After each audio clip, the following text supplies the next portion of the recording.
Hello, my beautiful friends. Welcome to today's episode of the Daily Coffee Pro. Today is March the 19th, and I think throughout all of this, I'm going to start mentioning the date so that those who are listening can see what's going, can get a reference to where we're at with regards to the coronavirus outbreak. Before we get started today, I am putting this out as a call out to all businesses and marketing managers out there. If you are working for a bigger company that has access to a marketing budget, we are starting an initiative whereby we are going to contribute 100% of the marketing dollars that we make for ad sponsorship on this podcast to creating jobs, freelance jobs for people in our industry who have been laid off. And what that looks like is that money comes in from companies. We create an ad spot for you. We work with you for that to create that copy. The ad will appear on the podcast, and we will talk about how you specifically wanted to support our industry.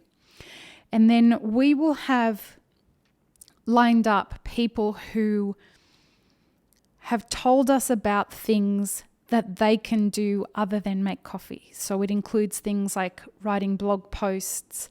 It includes things like editing videos or putting text on the bottom of videos. That's something that we've wanted to do, but we haven't had the manpower to do it. So this is a great opportunity. We have a long backlog of videos that we can do that for. So we've got plenty of work that we can give people. Content creation, website growth and design and things like that. We can find work for people, but we need to find the money to pay them. And the mechanism that we're going to do that through is through ad revenue sponsorship on this podcast. So if you are interested and keen, please email Lee, L-E-E, at mapitforward.org and we can start a conversation. Today on the Daily Coffee Pro by Map It Forward, we're talking about mental and emotional health, particularly through this coronavirus outbreak. I'm going to talk a lot from personal experience about this because I think I'm one of the earlier people that went into quarantine knowing that I had symptoms of the virus, and I'm now on day 9 and I want to talk about what that's like. And I want to talk about some references that I have with regards to helping you gain some verbiage and some words that you can use to help yourself and your staff and your families get better acquainted with the words and feelings that you're experiencing right now that you have never had before. And that's where I want to start this discussion off. None of us have ever lived through anything like this. Unless you're a centenarian, and you will not be watching this podcast if you're a centenarian, but unless you're a centenarian, you don't have access to anything that happened like this. And so a lot of the feelings we're experiencing right now are things that we maybe thought of when we watched apocalyptic movies or any of those shows that have the outbreak and things like that. So what you're feeling is new. What you're feeling is perhaps panic or anxiety or stress or anger. All of those things and everything else that you're feeling is incredibly valid right now.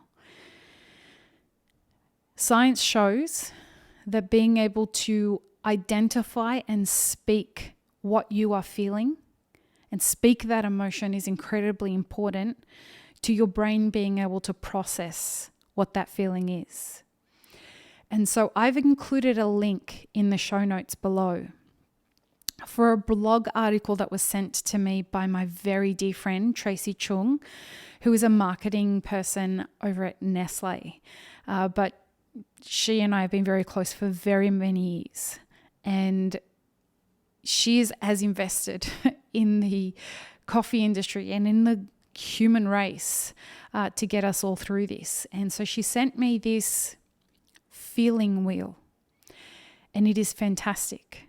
And I want you to have a look at it and send it to as many people as you can.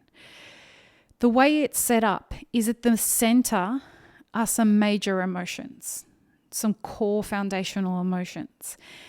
And then there are two phases or two kind of extra parts to the wheel as you move further out to the outer part of the circle that talk about the emotions that stem from those kinds of feelings.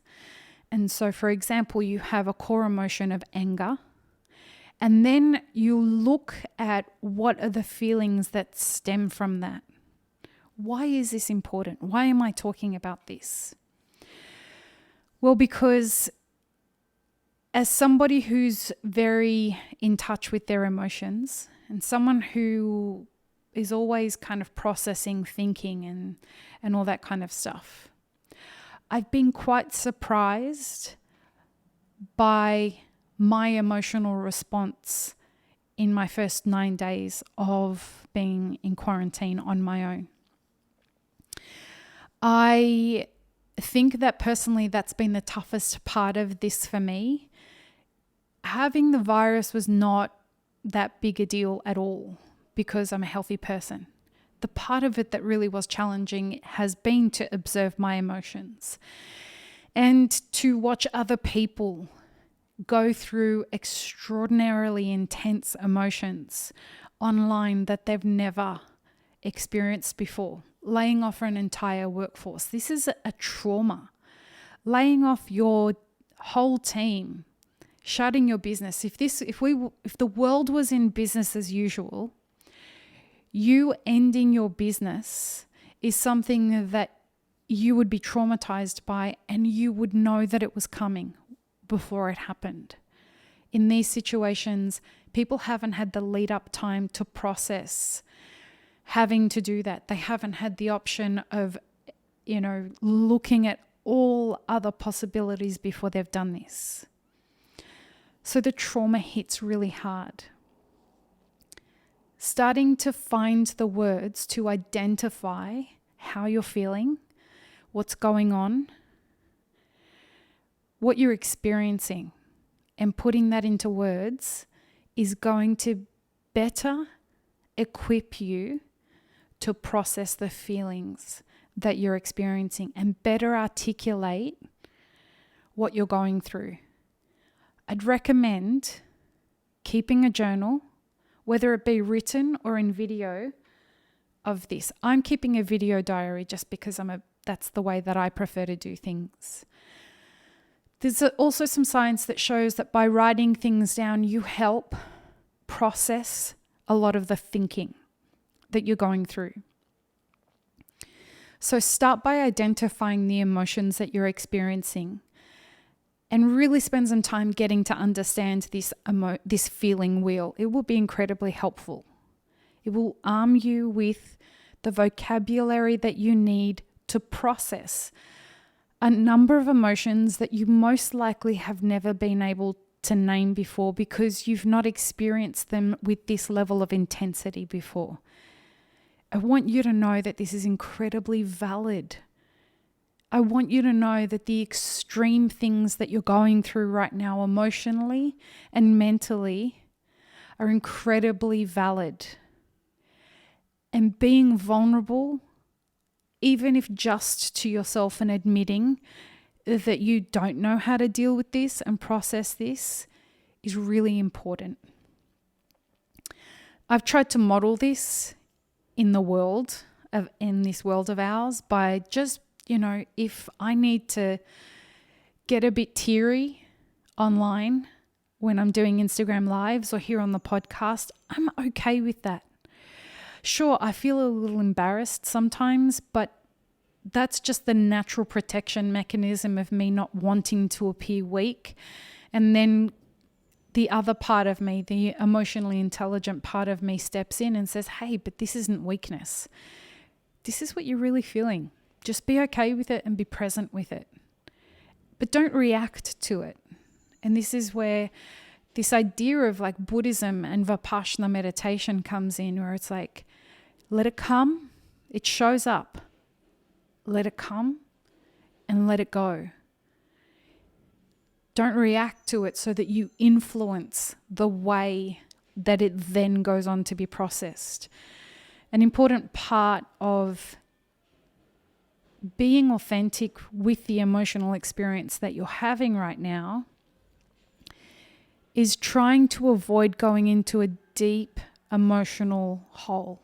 Now, as somebody who can really identify with the idea of depression and anxiety, I know how easy it can be to go down a rabbit hole of emotions. And Vipassana meditation, the idea of this too shall pass, has been incredibly helpful for me in that situation. I recognize that this time ahead for us, as more and more of us go into isolation, is going to be an incredibly deep trigger for many people, because they're going to be forced to be alone with their own thoughts, their own feelings, their own vulnerabilities about what's happening. And there's an incredible amount of uncertainty for all of us. Now, if you are uncertain, uncertainty is really a core kind of lead in to a deep anxiety, jump off the cliff kind of thing. I want to say something to you that has been really helpful to me when I've heard it from other leaders. We are in this together. I'm not experiencing this just on my own. It's not just me that's experiencing the idea of a business potentially closing or losing a bunch of customers or being out of a job or all of it. And it's not just you that's experiencing that. And it's not just the person who's next to you. It's not even just the people in your own country. Our industry on a global level is going to be one of the hardest hit industries. And so knowing that you're not alone, knowing that we are all experiencing this at the same time, let that be a comfort to you, because that means that we're not going to be ignored. When packages come out to help with bailouts and things like that, restaurants and cafes are things that people have to go to. It's a part of all of our cultures. A lot of businesses are going to close. Yes, there are going to be challenges. Focusing on that right now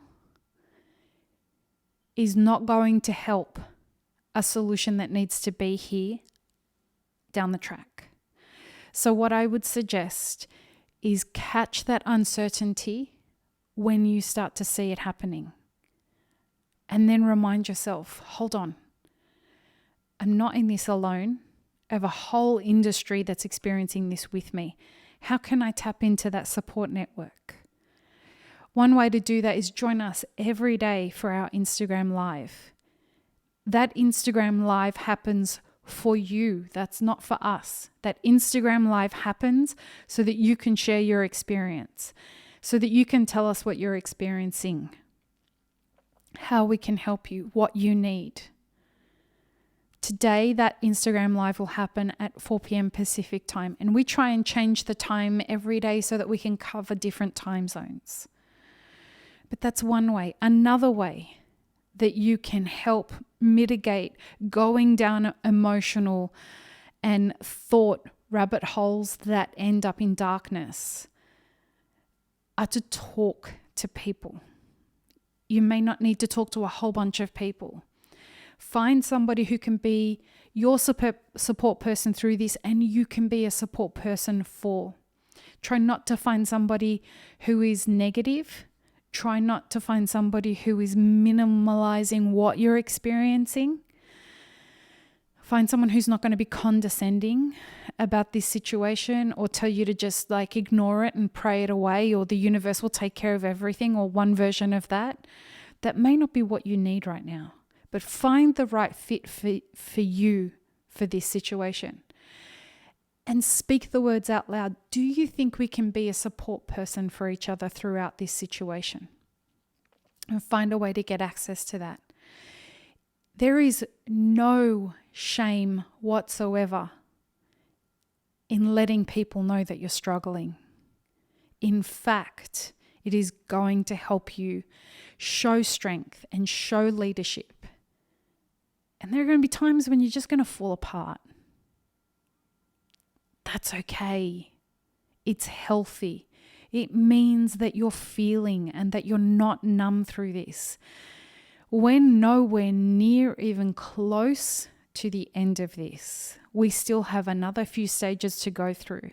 We haven't even started talking about mortality rates that we're experiencing yet. And that's the next phase of this. Right now, we're all really focused on, oh shit, I'm out of a job. What's going to happen?